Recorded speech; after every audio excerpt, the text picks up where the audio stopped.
This is a wooden sailing dory I made, and this video is the first in a series on the build. In this chapter I use my diagram to measure and cut plywood parts, and I attempt to bend them together into a boat-shaped object without breaking it all into a heap of firewood. The stern cracks, the bow twists. I kind of fix it, and at the end it all ends up in one piece.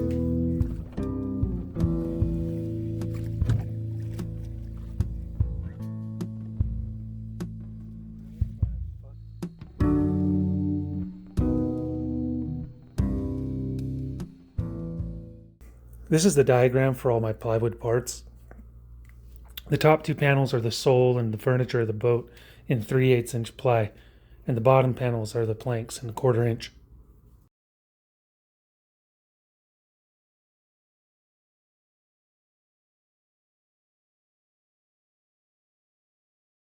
Making my computer-aided daydream into a vehicle for exploring on water starts with transferring the CAD drawings onto 4 sheets of Douglas fir ACX from Home Depot. Part of this build is an experiment with how much boat I can squeeze out of exclusively hardware store materials.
So on my diagram, this sheet gets flipped upside down over here. This sheet could get flipped and then placed on top of this sheet, and then you cut both of them once. So that's what I'm going to do.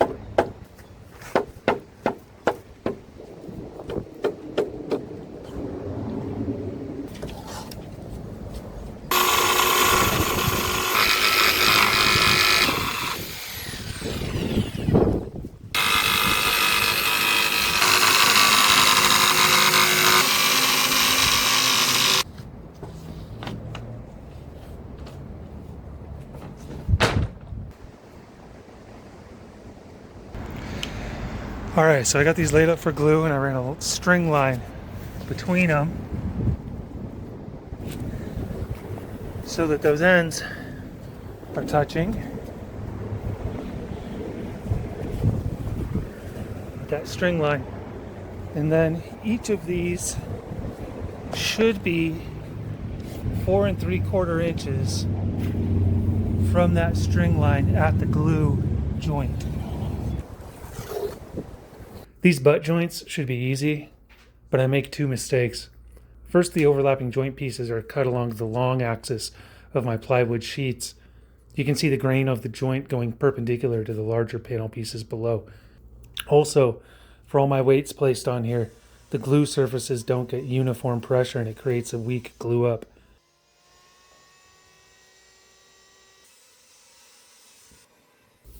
With the idea of lugging this boat onto the roof of my car, I milled down some fir into 3/4 inch square pieces for the frames. 3/4 of an inch, although it works in the boat structurally, in this build it's too small to hold the screws when I fasten down the panels. And my frames split out, especially along the ends of the frame pieces.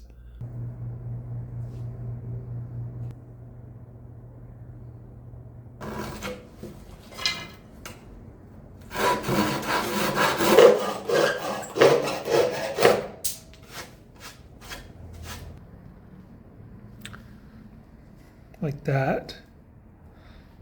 And type on, from my testing, if you get it wet and it goes to shit, you just got to give it some time to dry out, and then the bond gets good again. So even though it is not ideal, it ain't the end of the world.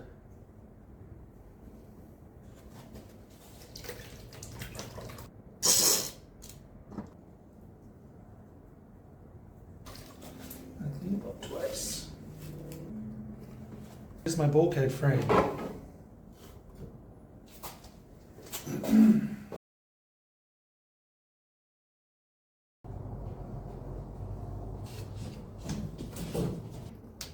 This chine log was 1 1/4 by 3/4 inch, which has some subtle bending at the stern, but otherwise it worked well.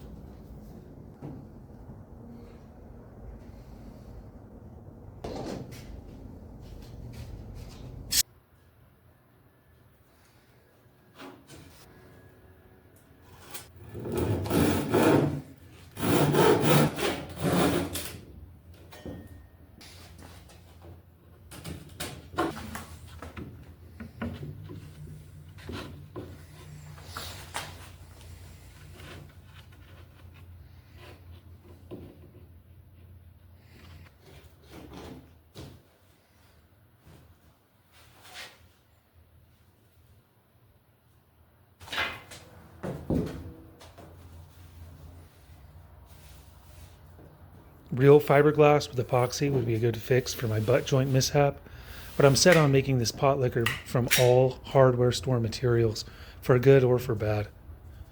Using poor man's fiberglass is for bad. In this application, it's almost acceptable though. Fiberglass and epoxy would be stronger and easier even than my PO Premium poor man's fiberglass.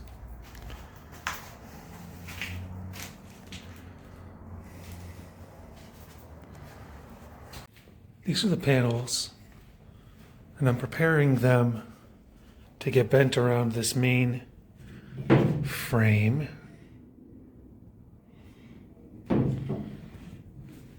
By leaving these bricks on them overnight. And I got those supported. They eventually came down to rest on bricks stacked on there.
So you're sort of constantly sort of doing this to work out the car repair to get to. Okay. Build gone bad. I'm getting some cracking because I'm bending this too much in the back. Now I'm going to try to squeeze in this. You can see I got a gap right here. Squeeze in this main thwart bulkhead. Then I'm going to fit this mast partner bulkhead and see if I can pull all this together and keep it from getting too crooked.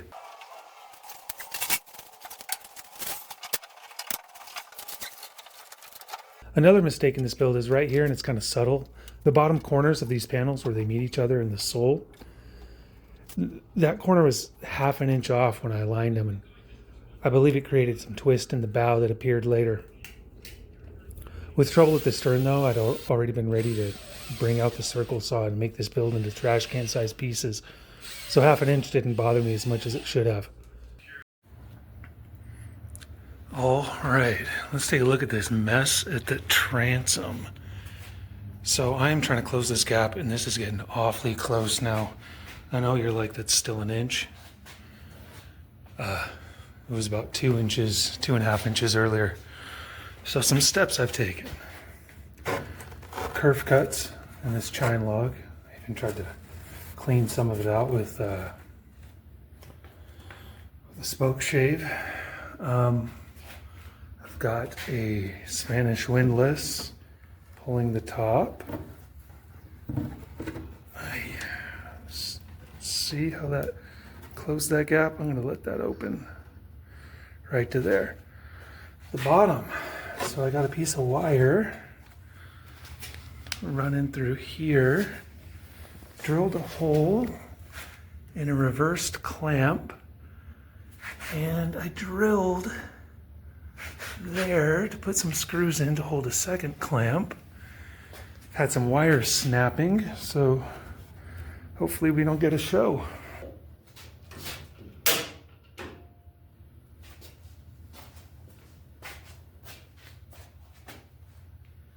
It's making noise, but it is like right there.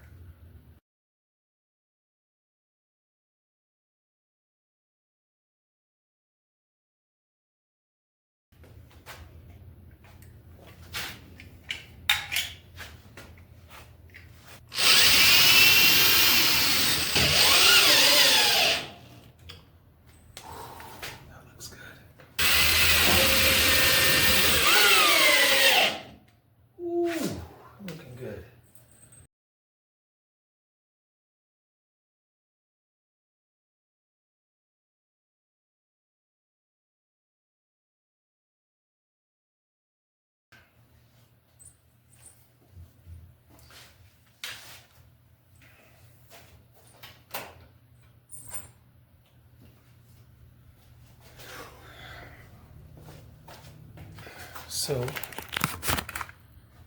a little crack right here, right there, but that'll stay. That's okay. I should maybe cleat that stern seat in before I even think about taking off these clamps. These clamps might stay for a long time. Another little crack right there. But I think those will be fine. And that, I think, is the hardest part of this build, is getting that transom on.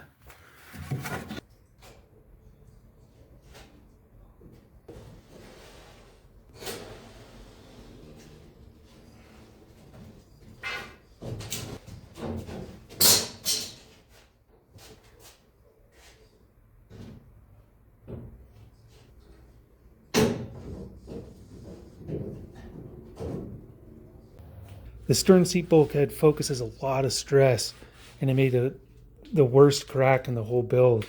So a layer of PMF goes on top to keep it together. It was a long time ago that I gave up on this build being pretty, and so at this point I'm just happy to keep it in one piece.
So I got my bottom glued together as a solid piece.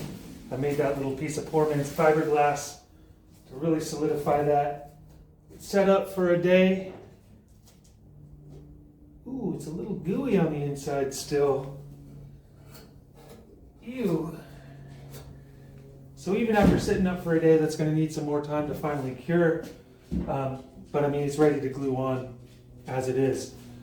But my hole, the rest of my hole isn't ready to accept that. I need to flatten out this chine log so that this sole piece sits flat on it. So I'm going to take something flat, lay it perpendicularly, and then take my hand plane and work that down so that there's really no gap.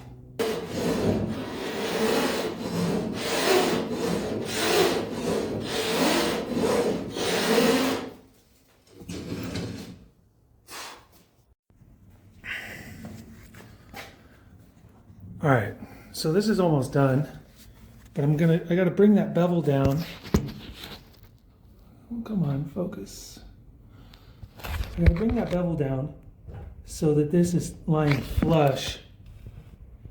And see, I got this little bit, maybe 1/16 of an inch gap. And so I'm just gonna plane that bevel down till it hits flush with those frames.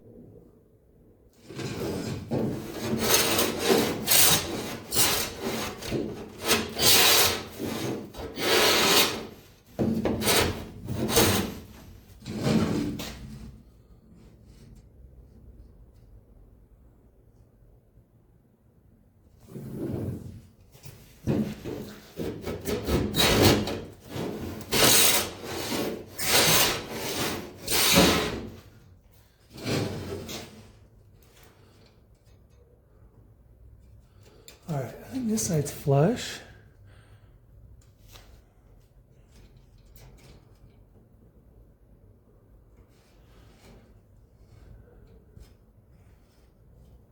Bring it down just a touch more.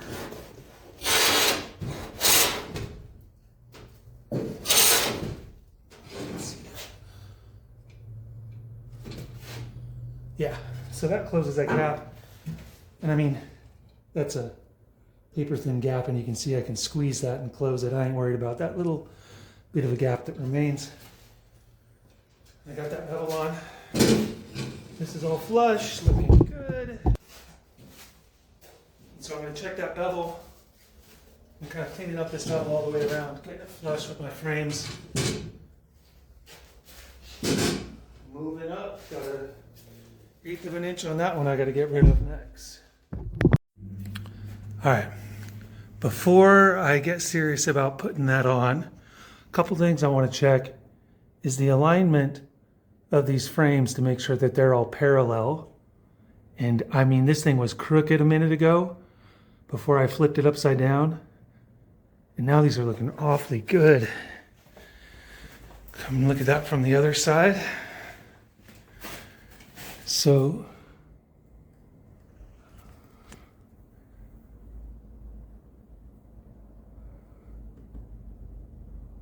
yeah, those are looking really good. Another thing to check is this line to make sure that's a fair curve. Get a couple different angles at that to make sure I'm not bending, making any like reverse bends. Like right, maybe it's just a trick of the light, but it looks like right here I got an issue. Let me get some shadow on this.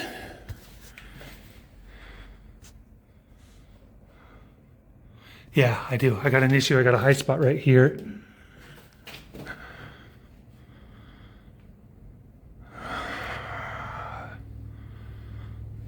Bring that down. Let's get you on camera.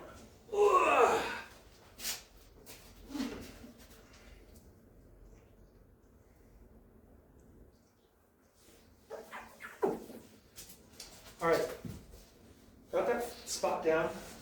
I'm done with the hand plane for now. I'm going to set my sole, my glued up sole on top, clean this up a little bit. I'm going to trace the bottom really dark. I like to go inside and outside. trace that bottom really dark, and that'll show where I can drill in to drill pilot holes.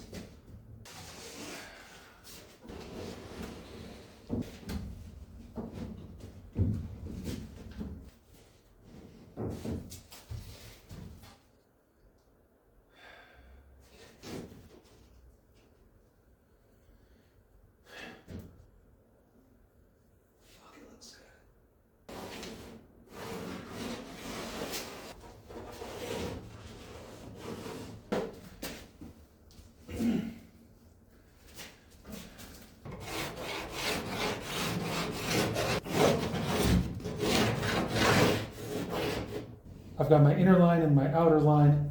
I'm going to jigsaw along that outer line first, then I'm going to come back and drill some pilot holes. This doesn't have to be perfect because you're going to clean it up later.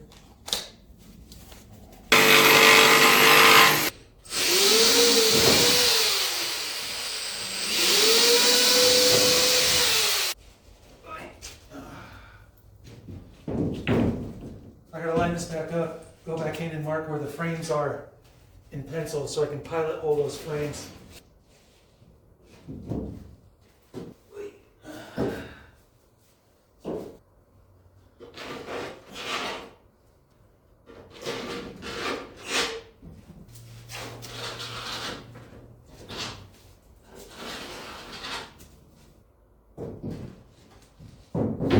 Now I can drill holes and drill holes for my frames.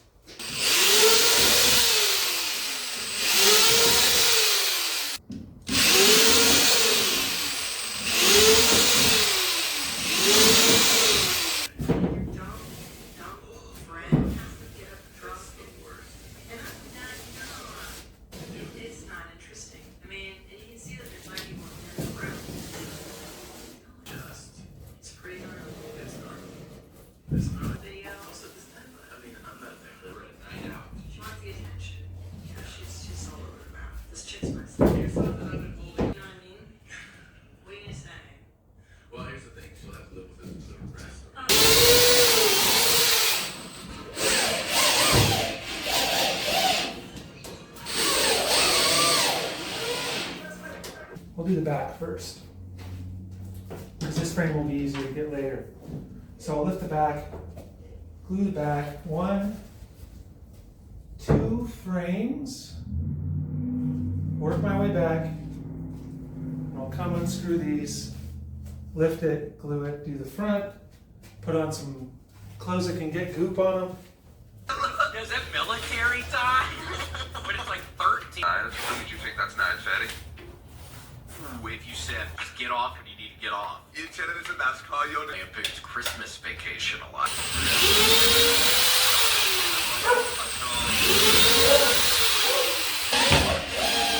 What's really expensive are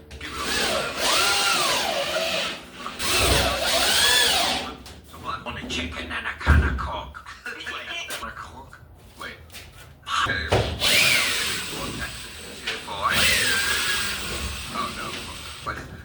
We don't want any culture. We just want the sun. And like They call it Canadian bacon here. It's like a circular. yeah, like a crispy or strippy. Then we have black pudding. Let's get them sunny side up. Like nobody's asking yet. 5 black puddings. That's like you went to the coal mines in for sure. That's crazy. That is.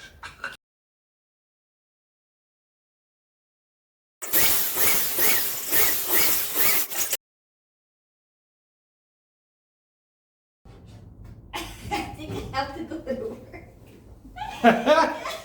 No, it's heavier than I thought, honestly, but I think I can do it. If we can get it, just I don't want it to lean on its side. It can lean on its side? Yep. Shit. You didn't tell me we were going already. You just... Scoot your side back. Careful, you're on the line. The top, you're on the line.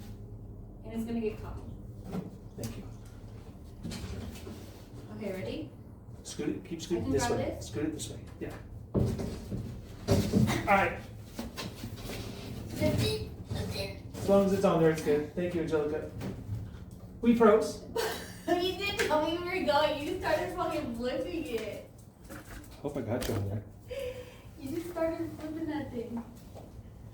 Let me see your hands. This one. Thank you.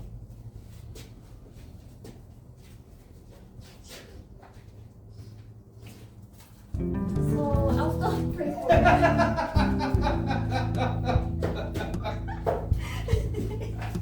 I'm still praying. I'm gonna keep you in my prayers.